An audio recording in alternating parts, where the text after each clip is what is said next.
Hi everyone, my self सीमा और स्वागत है आपका ऑनलाइन अचीवर्स एकेडमी पर। ठीक है, तो आज हम डिस्कस करेंगे एनवीएस का एग्ज़ाम।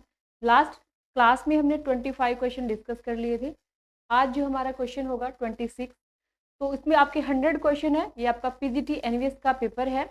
100 इसके क्वेश्चन हैं। लास्ट ईयर जो भी पेपर आपका आया हुआ है, इससे आपको ये पता चलेगा कि पेपर का लेवल कैसा आता है, क्वेश्चन कहाँ से आते हैं, किस किस टॉपिक से ज़्यादा अच्छे से क्वेश्चन उठाए गए हैं। और लास्ट फर्स्ट क्लास जब आप देखोगे बहुत हद तक चीज़ें आपको पता भी चल गई होगी। तो क्वेश्चन नंबर 26, भारत सरकार अधिनियम 1858 के अधिनियम के बारे में निम्नलिखित में से कौन सा कथन सत्य नहीं है? वही चीज़ें सत्य नहीं है, नॉट ट्रू, कौन सा नहीं है, वही चीज़ें रिपीट हो रही है। तो नहीं को तो पकड़ लीजिए और इतना भी मत पकड़िए कि इसमें नहीं ना पूछा हो और आप उसमें नहीं ढूंढते रहो। नहीं से क्वेश्चन ज़्यादा पूछे गए हैं।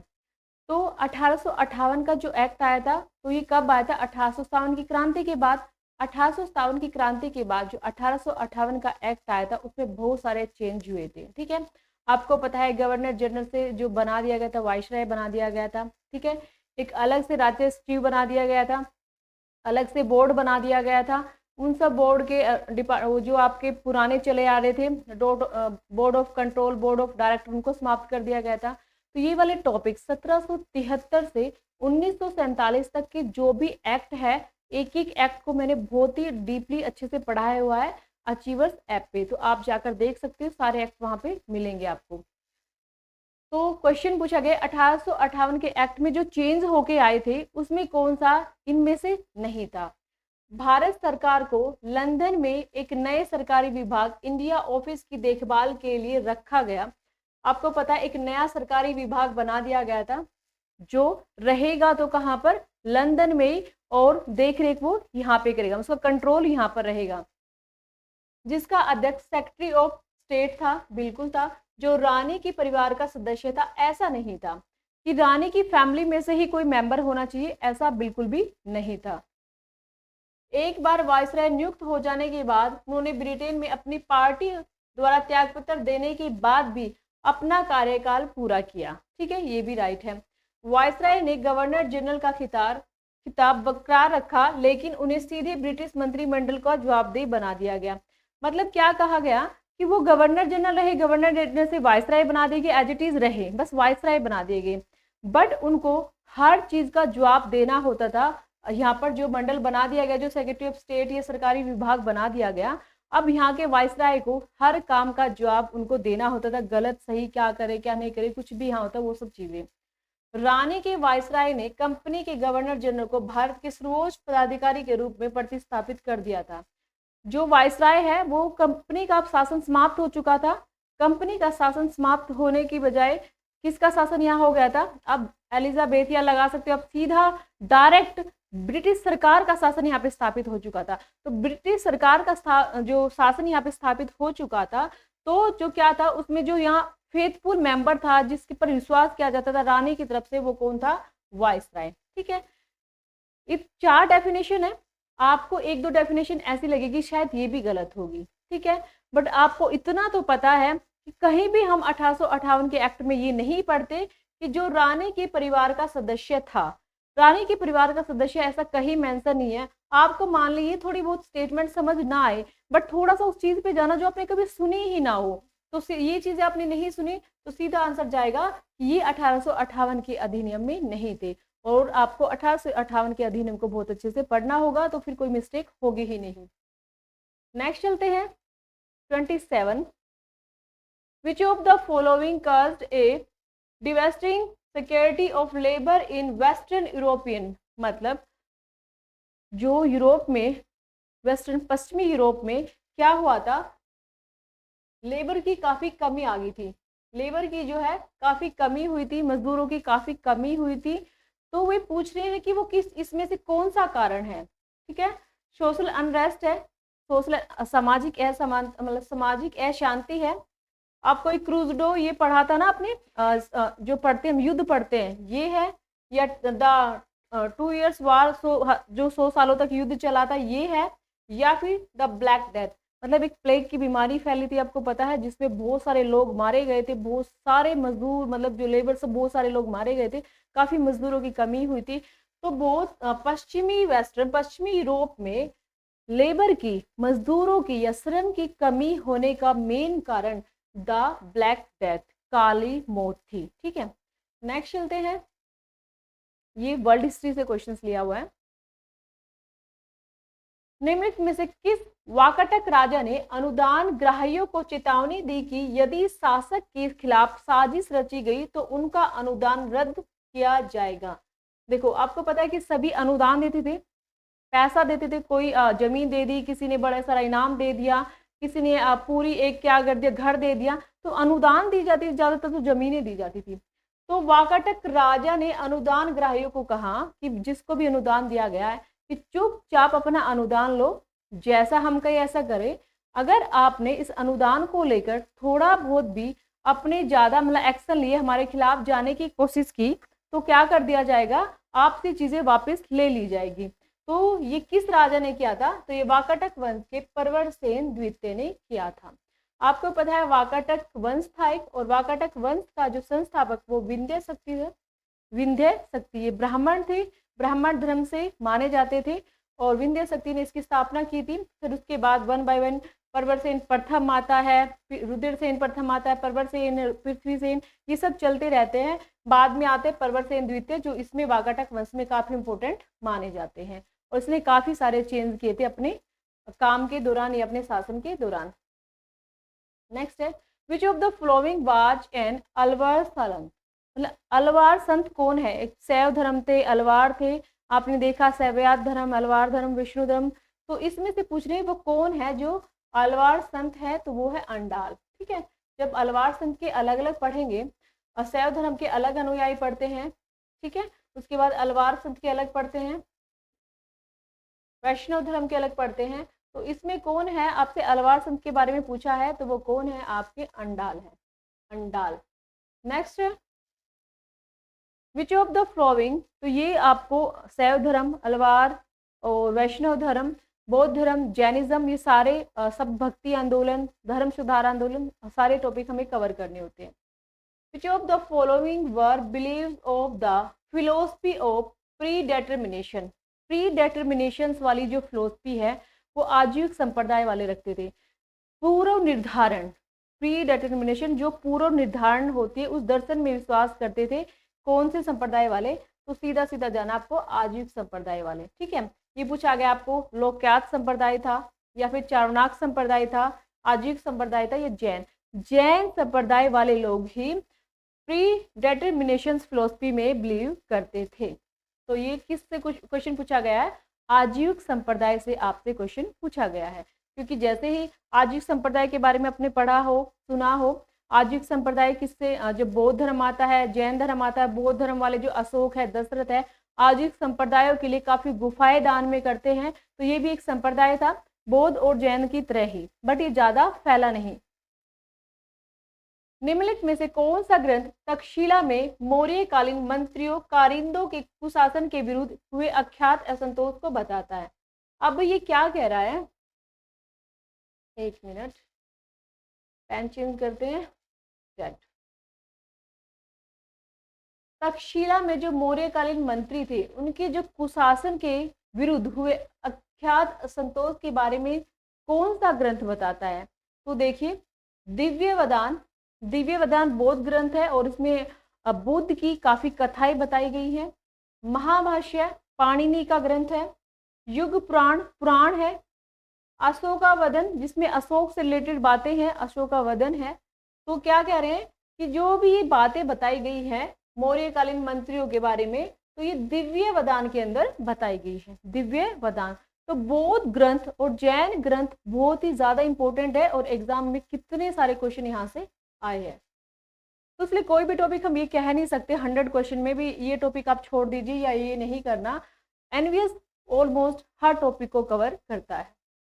निम्नलिखित में से किस नेता ने पंचायती राज व्यवस्था को पुनर्जीवित करने का प्रयास किया या उसके प्रस्तावों पर तेजी से हमला किया? पंचायती राज व्यवस्था, तो B.R. अम्बेडकर ने पंचायती राज व्यवस्था को पुनर्जीवित की बात आ रही है करने के प्रस्तावों पर तेजी से हमला किया। B.R. अम्बेडकर। N.G. रंगा का संबंध रहा है किसान आंदोलन से रहा है। T. प्रकाशम ये आंध्र प्रदेश मद्रास प्रेसिडेंसी के मुख्यमंत्री रहे थे। H.V. कामत, हरि विष्णु कामत, ठीक है। H.V. कामत का मतलब होता है हरि विष्णु कामत, ये भी एक अच्छे समाज सुधारक पत्रकार रहे हैं। नेक्स्ट चलते हैं। निम्नलिखित में से किसने पावर्टी ऑफ एंड मतलब poverty and un British rule, ये वाली स्टेटमेंट जब भी आती है तो सीधा आपका माइंड जाता है दादा भाई नौरोजी, इसमें कोई रोल नहीं है, ठीक है। अगर आए धन का निष्कासन का सिद्धांत दिया तो भी इसने दिया, ठीक है। तो जो राइट आंसर जाएगा हमारा poverty and un British rule in India नामक पुस्तक जो लिखी है वो किसने लिखी है, दादा भाई नौरोजी ने। सुब्रमण्यम अय्यर, देखो इसने और क्या सिद्धांत दिया था, धन का निष्कासन, ठीक है, धन का निष्कासन। ये जो है हाउस ऑफ काउंसिल की जो कहाँ पे ब्रिटेन में, उसके सदस्य MP भी रहे हैं कौन, दादा भाई नौरोजी। इनको ग्रैंड ओल्ड मैन, ये वयोवृद्ध पुरुष भी कहा जाता है। सुब्रमण्यम अय्यर ने जो धन की निष्कासन या धन के जो निष्कासन हो रहा था उसके लिए जो आंकड़े प्रस्तुत किए हैं, आंकड़े दिए कितना धन किस तरीके से जा रहा है, उसके आंकड़े से संबंधित पूछी जाए तो वो सुब्रमण्यम अय्यर ने दिए है। रमेश चंद्र दत्त ने भी धन के बहिर्गम के प्रवर्तक माने जाते हैं। बात प्रवर्तक की आए तो धन के बहिर्गम मतलब धन का निष्कासन या उसका बहिर्गमन जो हो रहा है उससे रिलेटेड जो प्रवर्तक है वो रमेश चंद्र दत्त को माना जाता है। ICS की परीक्षा भी इन्होंने पास की थी। प्रफुल्ल चंद्र राय कौन है, प्रफुल्ल चंद्र राय, इन्होंने रासायनिक प्रोफेसर, भारत के पहले रसायन प्रोफेसर या रसायन शास्त्र पर या रसायन उद्योग पर जिसने काम किया था वो प्रफुल्ल चंद्र राय थे, ठीक है। नेक्स्ट चलते हैं। तो ये आपके मॉडर्न हिस्ट्री आधुनिक भारत से क्वेश्चन पूछे हुए हैं। Which of the following text is mention 10 kinds of union between a man and a woman। ये कह रहे हैं कि मैन और वुमेन के बीच, ठीक है, मैन और वुमेन के बीच जो यूनियन है 10 काइंड 10 प्रकार बताए गए हैं वो किसके अंदर बताए गए हैं, ठीक है। तो ग्रह सूत्रा, विनय पिटक, तो विनय पिटक के अंदर बस इतना पॉइंट याद रखना, आपको ज्यादा जाने की जरूरत नहीं है। क्या याद रखना आपको कि विनय पिटक के अंदर मैन और वुमेन के 10 जो काइंड्स है 10 प्रकार यूनियन के मिलन के जो बताए गए हैं वो इसके अंदर बताए गए विनय पिटक में। तो क्वेश्चन पूछा गया है विनय पिटक से मतलब बौद्ध ग्रंथ से। ओके, नेक्स्ट चलते हैं 35। निम्नलिखित युग्मों पर विचार कीजिए, मतलब कौन सी घटना हुई है और कौन सी नहीं हुई है।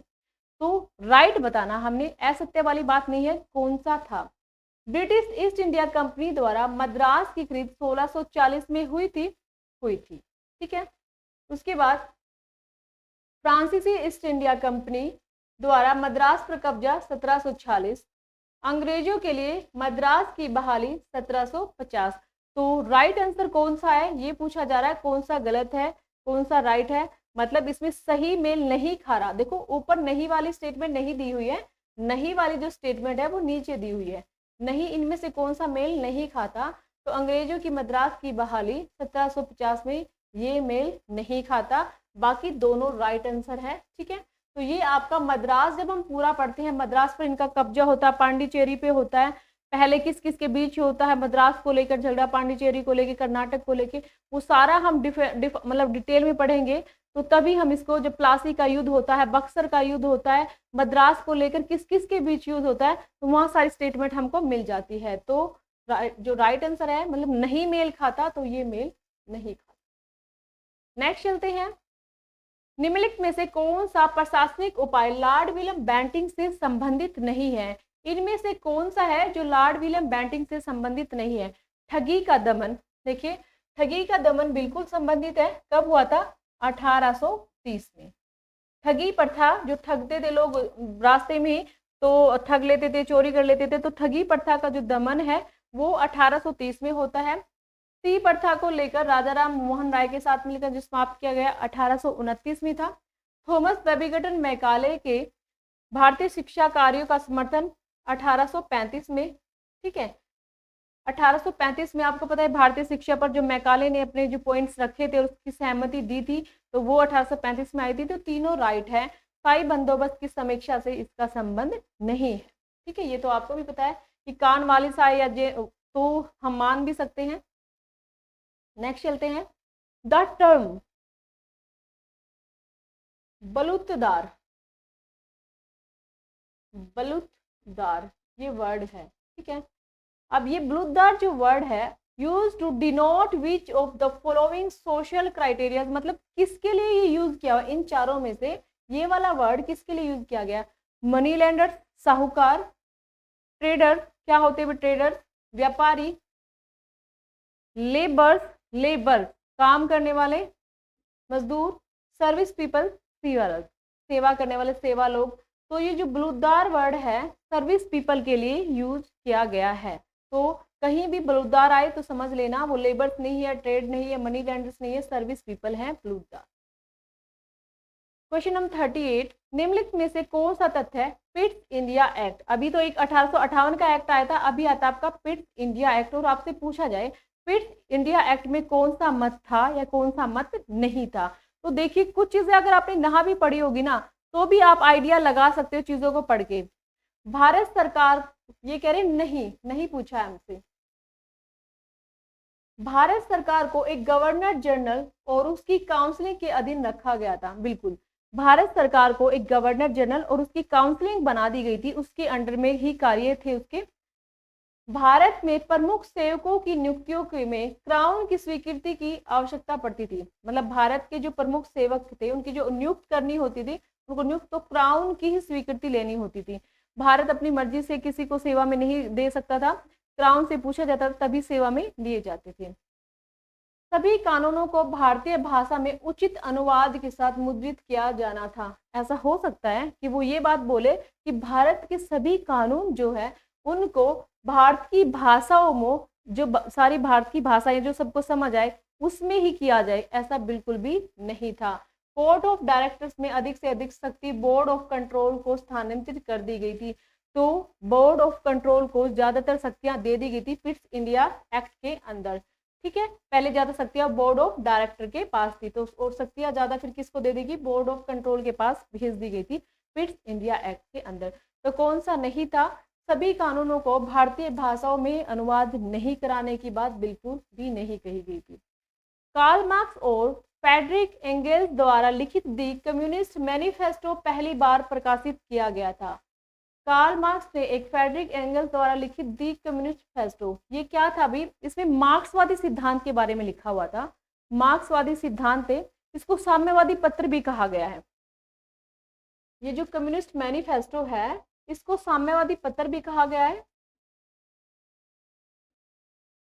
और इसमें जो विचार लिखे हुए हैं वो मार्क्सवादी विचार हैं, ठीक है, मार्क्सवादी सिद्धांत लिखे हुए हैं, सिद्धांत। तो ये पूछ रहे हैं कि अब प्रकाशित होती है, ये प्रकाशित होती है 1848 में। तो ये आपके वर्ल्ड हिस्ट्री से क्वेश्चन लिया हुआ है। नेक्स्ट चलते हैं। निम्नलिखित में से कौन चंद्रगुप्त द्वितीय की पुत्री थी। चंद्रगुप्त द्वितीय की पुत्री पूछी गई इनमें से। तो चंद्रगुप्त द्वितीय की जो पुत्री का नाम था वो था प्रभावती गुप्ता। प्रभावती गुप्ता, प्रभावती गुप्ता का जो विवाह होता है वाकाटक वंश में होता है। अभी हम पढ़ के आए रुद्रसेन से। वाकट जो अभी हमने पढ़ा ना कि कौन सा शासक था जिसने कहा कि जो आपको अनुदान में दिया या कुछ भी चीज दी जाए अगर उनके खिलाफ कोई साजिश की जाएगी तो उनसे वापस ले लिया जाएगा। तो वो किसने कहा था, वाकाटक वंश के प्रवरसेन द्वितीय ने कहा था। बट यहाँ पे वाकाटक वंश के रुद्रसेन के साथ इसका विवाह होता है, रुद्रसेन द्वितीय के साथ। तो चंद्रगुप्त की जो पुत्री थी वो प्रभावती गुप्ता थी। ध्रुवा देवी कौन थी, ये इसकी पत्नी थी। ध्रुवा देवी जो इसके भाई रामगुप्त की पत्नी थी और जिसको लेके झगड़ा हुआ था, रामगुप्त की पत्नी को ले गए थे शक, और शक से झगड़ा करने के लिए गया था, फिर अपनी भाभी को छुड़ा के लाया था, ऐसी स्टोरी है। फिर से शादी कर ली थी। ध्रुवा स्वामिनी या ध्रुवा देवी के नाम से ही जानी जाती है, ठीक है। उसके बाद नेक्स्ट है कुमार देवी। जो कुमार देवी है वो चंद्रगुप्त प्रथम की पुत्री थी, सॉरी पत्नी थी। चंद्रगुप्त ये चंद्रगुप्त द्वितीय है, वो चंद्रगुप्त प्रथम। उसकी पत्नी कौन थी? कुमार देवी, और इसके नाम के और चंद्रगुप्त प्रथम के नाम के सिक्के भी लिच्छवी वंश से बिलोंग करती थी। कुबेर नागा चंद्रगुप्त द्वितीय की पत्नी थी। ध्रुवा देवी भी इसी की पत्नी थी, कुबेर नागा भी इसकी पत्नी थी, और कुबेर नागा और चंद्रगुप्त द्वितीय की पुत्री थी प्रभावती। तो जो प्रभावती की माँ वो कौन थी? कुबेर नागा थी। नेक्स्ट चलते हैं, महालवारी बंदोबस्त के बारे में निम्नलिखित कथनों पर विचार करें। महालवारी बंदोबस्त के बारे में विचार कीजिए। यह पंजाब के बड़े हिस्से, संयुक्त प्रांत और मध्य प्रांत के अधिकांश भाग में पेश किया गया था। बिल्कुल किया गया था। जो महलवारी थी ये पंजाब के बड़े हिस्से और एक संयुक्त प्रांत, मध्य प्रांत, इन यहाँ पर इनके जो भी जितने भी पार्ट थे उन पर इसको फैलाया गया था महलवारी बंदोबस्त को। क्योंकि आप स्थायी बंदोबस्त पढ़ते हो, महलवारी बंदोबस्त पढ़ते हो, तो वो बंदोबस्त पढ़ने हमारे लिए बहुत इंपॉर्टेंट है, वहां से क्वेश्चन आते हैं। ये भी पूछा जा सकता है कितना टैक्स लगाया गया, टैक्स कौन देता था, किसने लगाया था, किन किन एरियो पर लगाया गया था। भूमि ग्राम समुदाय के साथ संयुक्त रूप से संबंध थी, जिसे तकनीकी रूप से सह हिस्सेदारी का ढांचा या क्या बोलते थे, को शेयर्स का ढांचा कहा गया है। राजस्व का भुगतान करना ग्राम समुदाय की सामूहिक जिम्मेदारी थी। व्यक्तिगत जिम्मेदारी पूरी तरह खत्म हो गई थी, ऐसा बिल्कुल भी नहीं है। हर व्यक्ति की अपनी जमीन पर जिम्मेदारी थी, बट वो सामूहिक रूप से समुदाय में इकट्ठे होकर उस टैक्स को देते थे। ठीक है, तो ये था कि तकनीकी रूप से सह हिस्सेदारी थी और इन वाले प्रांत में लागू हुआ था, पर व्यक्तिगत जिम्मेदारी फ्री हो गई थी, ऐसा बिल्कुल भी नहीं था। तो इसके जो राइट आंसर रहेंगे वो रहेंगे 1 और 2। तीसरा व्यक्तिगत जिम्मेदारी है, ये वाला गलत है। ठीक है, व्यक्तिगत जिम्मेदारी कैसे नहीं होगी? ग्राम का कोई हेड थोड़ी ना सारा टैक्स देगा, सभी घर से देंगे तभी इकट्ठा करके वो सरकार को दे सकता है। तो नेक्स्ट चलते हैं, निम्नलिखित में से किस सूफी संत ने वहदत अल वजूद की अवधारणा के खिलाफ रुख प्रस्तुत किया था? ठीक है, मतलब अपनी जो है नजरिया चेंज किया या उसके खिलाफ गया। किसके खिलाफ? वहदत उल वजूद। वहदत उल वजूद का मतलब होता है, इसकी स्टेटमेंट होती है कि संसार में सिर्फ एक ही भगवान है, ब्रह्मवाद, उसके सिवा कुछ नहीं है और कोई नहीं है। तो उसके खिलाफ कौन गया था? शेख अहमद सरहिंदी। ठीक है, और ये अब्दुल कादिर है, ये कौन है? कादिर संप्रदाय से है। मियाँ मीर को तो आप जानते ही हो, जिसने हरमंदिर साहिब या स्वर्ण मंदिर की नींव रखी है, और इसके बारे में काफ़ी जिक्र है, पंजाब की जो बुक्स है उसमें भी लिखा हुआ है मियाँ मीर के बारे में। और इसकी छोटी बहन ने भी इसका जो है धर्म, इसकी शिष्या बन गई थी, मीर जमाता इस कुछ नाम है उसका, तो मियाँ मीर।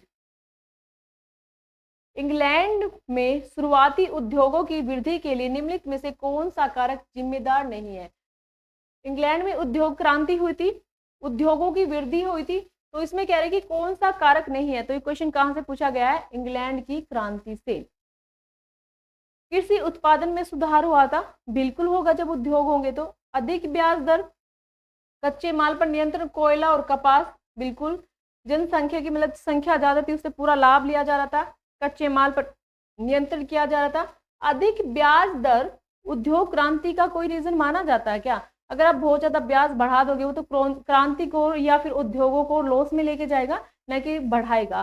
तो अधिक ब्याज दर क्रांति का जिम्मेदार कारक नहीं है या उद्योगों का जिम्मेदार कारक नहीं है। नेक्स्ट चलते हैं, क्वेश्चन नंबर 44।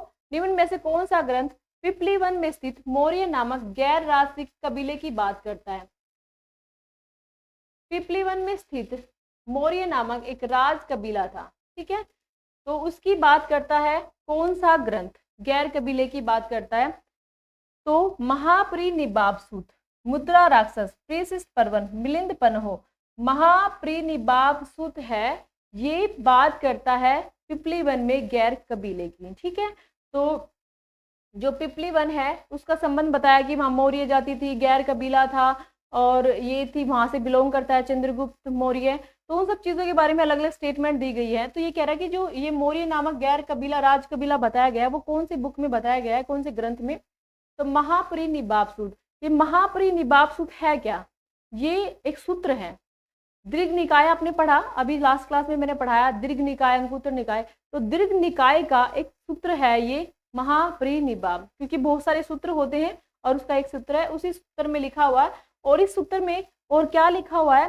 ये भी बताया गया है कि जो महात्मा बुद्ध है उसके महापरिनिर्वाण की पूरी डिटेल्स महापरिनिबाब सूत्र में दी हुई है, इसीलिए इसका नाम महापरिनिबाब सूत्र पड़ा, क्योंकि इसमें महापरिनिर्वाण की बात भी बताई गई है। मुद्रा राक्षस बुद्ध किसकी है भाई? विशाखा दत्त की। विशाखा दत्त एक नाटककार थे, नाटककार, ठीक है। इसमें इसकी दूसरी बुक देवी चंद्रगुप्तम भी रही है और रघुनाथ नंदन भी इसकी बुक रही है।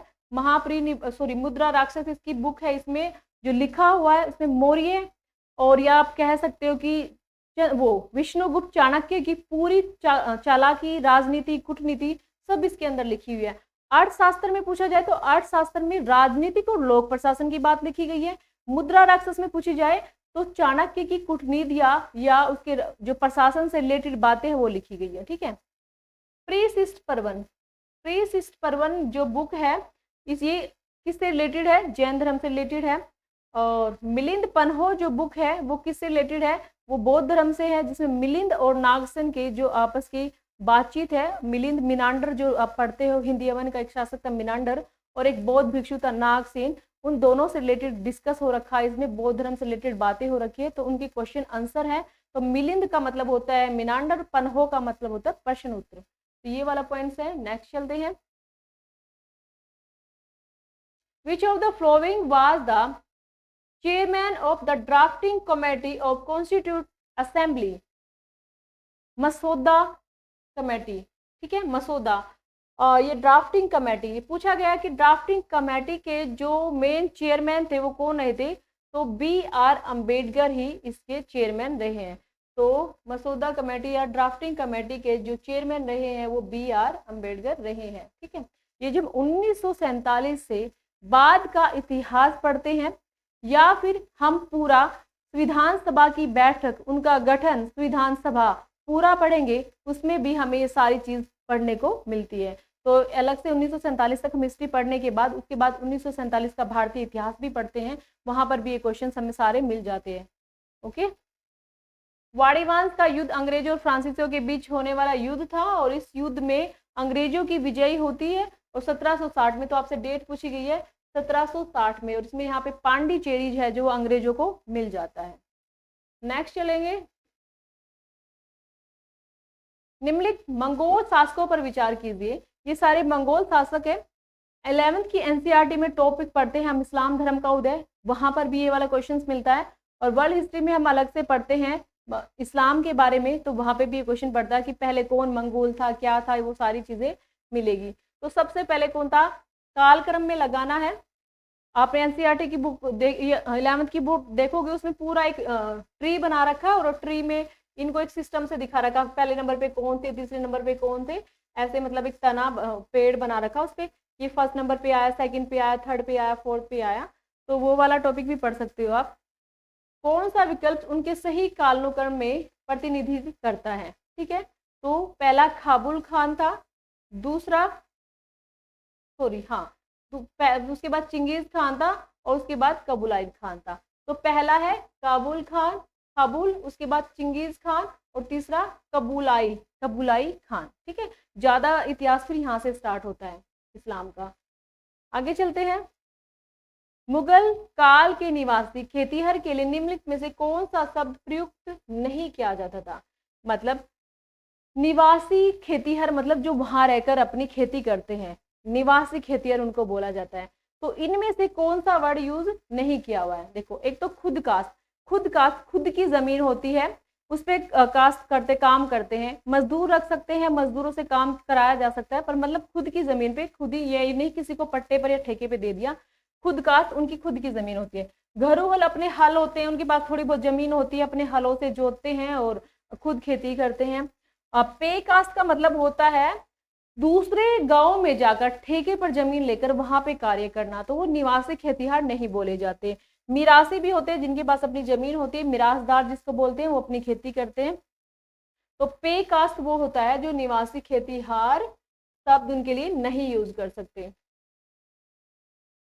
Which of the following terms implicate a habitat of those regarded as outside the boundaries of caste? मतलब उन जातियों के बारे में बताना है जिनको बाउंड्री से, क्राइटेरिया से बाहर रखा जाता था, उनको गांव में नहीं घुसने दिया जाता था, जाति से बाहर निकाल दिया जाता था।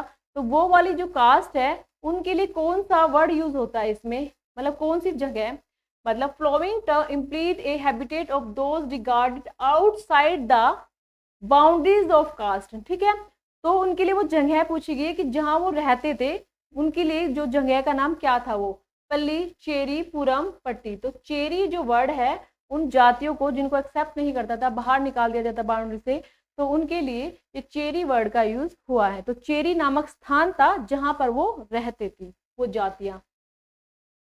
भारत के स्वतंत्रता संग्राम में निम्नलिखित आंदोलन पर विचार करें। तो बहुत इजी है।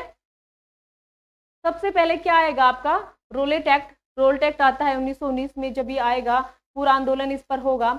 उसके बाद क्या आएगा, खिलाफत आंदोलन शुरू होगा। खिलाफत आंदोलन जैसे जैसे थोड़ा बढ़ेगा, उसके बाद असहयोग आंदोलन आएगा और लंबे समय तक जो चलेगा वो असहयोग आंदोलन चलेगा। तो अब अगर हम इसको एक अच्छे फॉर्म में पढ़े तो ये आपका 3-1-2 रहेगा। ठीक है, तो ध्यान से पढ़ना। आज हमारे क्वेश्चन हो चुके हैं 50, नेक्स्ट क्लास में हम करेंगे बाकी 50 क्वेश्चन। ठीक है, आप इनको ध्यान से पढ़ना और देखना कि आपकी कमी कहाँ पर रहती है। Okay, bye bye.